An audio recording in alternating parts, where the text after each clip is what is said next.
खींचिए ना, थोड़ा सा खींचिए, हम भी लेंगे। अरे पूरा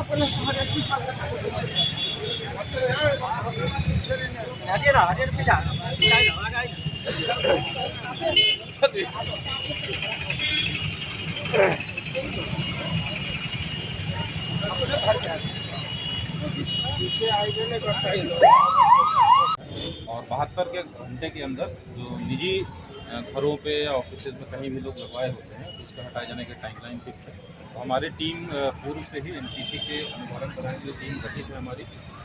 एसडीओ एसडीपीओ के द्वारा, थाना सवारी बीडीओ के द्वारा भी पूरे ज़िले में अपने अपने क्षेत्रों के अंतर्गत आदर्श आचार संहिता के अनुपालन कराने के लिए जो भी है सब poster banner wall painting wall lighting ये सबको हटाए जाने की कार्रवाई की जा रही है। इसी क्रम में आज हमारे इस चीज़ को देखने के लिए हमारी टीम के द्वारा पूरा अनुपालन हो गया है कि नहीं, इसीलिए हम लोग फील्ड पर भी निकले हुए हैं।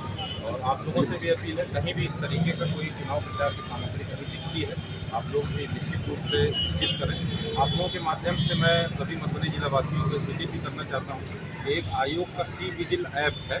सी विजिल ऐप के माध्यम से भी कोई भी व्यक्ति उसको एंड्रॉयड या उसमें आईफोन कहीं से भी डाउनलोड कर सकते हैं इसके ऐप स्टोर से, और डाउनलोड करके कहीं भी आदर्श आचार संहिता का किसी प्रकार का उल्लंघन दिख रहा है, कोई भी अवैध रूप से चुनाव प्रचार की सामग्री कहीं लगी हो तो कहीं भी अवैध रूप से पैसे बांटने का, लिखा का किसी प्रकार का भी अगर आदर्श आचार संहिता का उल्लंघन दिखता है, कोई भी व्यक्ति नागरिक उसका फोटो खींच के उसका वीडियो क्लिप बना के सी विजिल ऐप पे डाल सकते हैं। 100 मिनट के अंदर उसको जैसे ही उस पर डालेंगे हम लोग पास सूचना आ जाएगी। हमारी फ्लाइंग स्क्वाड की टीम और लोकल प्रशासन की टीम तुरंत स्थल पर पहुँच के अगर देखेंगे उल्लंघन तुरंत नियम संगत कार्रवाई करते हैं उसको ऐप पे हम लोग अपलोड करते हैं 100 मिनट के अंदर।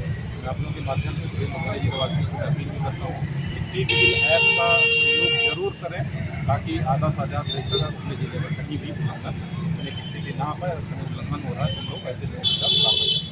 धन्यवाद।